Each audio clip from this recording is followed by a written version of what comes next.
Welcome to Friends at Gameology, hosted by MoonlightCrew.com. Reviews for science. In 7 minutes or less. Ticket to Ride Africa. Ticket to Ride Africa has a couple of differences. Just right off the bat, hopefully the lights aren't reflecting too badly on this. I'll move it around a little bit so that if the lights are reflecting, it'll at least catch that one angle. But right off the bat, you can see on the board that there are very few double routes.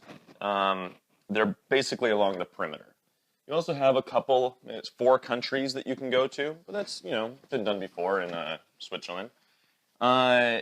This one, though, has a real, what's the word for concentration of colors. For instance, you've got like your greens and blues and purples, your oranges and yellows and reds, blacks and whites, and then oranges and yellows and reds again. So you may be going for the same colors as someone else. So that's one of the differences here.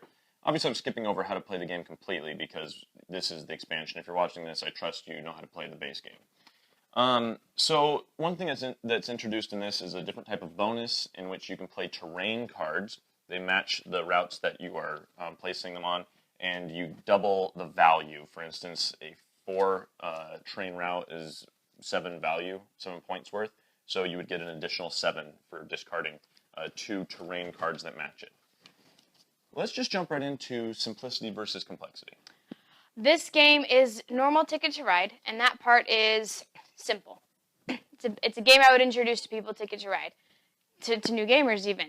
This game, however, adds these terrain cards, like Tom suggested.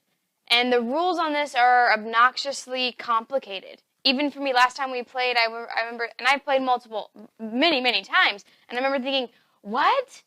Wait, when can I play it? So it's really obnoxiously confusing about when you can play these and how many you need to play for what routes. Other than that, it's your normal Ticket to Ride, and we'll talk more about the actual game. But for simplicity versus complexity, that's... This game does add more complexity to the base set. However, I think it's simple if you read the rules. Maybe I'm the only one that's read the rules because I've been explaining it, and maybe this professes how I'm not a great board game explainer. I don't know. But I have taught a lot of people these particular rules with the terrain cards, and I've had to repeat myself thousands of times, literally thousands. Like it's thousands. It doesn't make sense to me how difficult it is for folks to get this. So I mean, it's going to be more complex than the base set. But for me, I think just read the rules and you'll be like, okay, I think I got it. That's how I got it, and I was able to play right off the bat. So to be fair, you can only play if you have the exact same amount as someone else, and so that's not true. That's what we're talking about. At least the same or more. At least the same amount as someone else, that as long as you're not the highest or as long. See, he says he knows it. I can do it. It's intuitive to me as I play. I look around, I never ask the question, but it's difficult to explain. So that's what we're talking about. That would be the one rule. Luck versus strategy.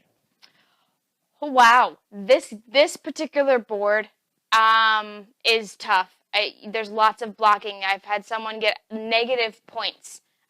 Like the final score was negative. That's never happened in any other game. Even if you get negative on your routes, you still get positive because of what you were able to get out here. So this game, I think, has some luck in if someone's going for the exact same route as you, but it's also got so much strategy because you just have to know that you're going to get blocked. And so you have to pick routes that you can go around even if you get blocked or other things. So I think there's a lot of strategy in maybe being the blocker or just picking routes and not going to these black dots. There's lots of black dots that aren't anything. Those are blue. Blue dots that aren't anything. So if you go there, you're not wasting connection because if you make your points, but you're not getting a city that you could probably draw into later. Yeah, we've seen these blue dots in Asia, Ticket to Ride Asia before. Team Asia, anyway. So Molly said that no other game has anyone got negative points, but that's not true. Nordic countries. Oh, I got negative because of this guy. So basically, never mind, this has a blocking strategy like Nordic countries does, except maybe a little more, because now it doesn't just go to 2 or 3 players, but it goes 2 to 5, and it can get crowded, and it can get crowded quickly, and you can find yourself blocked to where you cannot finish your route, and maybe you just try to go for the bonus or for different routes, but multiple times people have come in negative in this map, and they have been legitimately trying to play the game and win. That is blocking is a legitimate strategy on this map, whereas in other maps I don't think it is.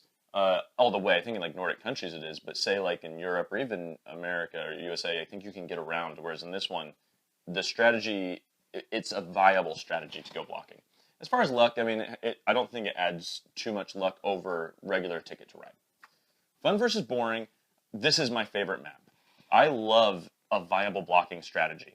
It's not always a good idea to block in the other games. If you're kind of like a malicious player and you want to be vindictive and block everybody, you will come in last oftentimes. Sometimes it's a viable strategy, but in this game, it's often the best strategy. You can keep people from getting their tickets and force them to negative scores, and I mean, granted, that's some folks will be very disinterested in that and be turned off by that, but for me, I really enjoy that aspect, and I've enjoyed this game literally every time I played it. I like this game less than Tom. I like the bonus that it adds. I like a lot of the bonuses that they add, so I like the bonus that it adds. It makes it thematic to the culture. Different terrains make different things, but I don't like the blocking as much as Tom. This game is very stressful to me. Ticket to Ride seems to be stressful, but this one even more so. So this one is one of my lesser favorites. So my BGG rating of this one would probably be 6. I would definitely give this a 10 out of 10 every time. Always want to play. Yeah, well, I like it less. We give away free glitter painting when we get to 500 subscribers on YouTube, so make sure to subscribe now. Because it could be you that wins. Ticket to Ride Africa. We've presented the evidence. You be the judge.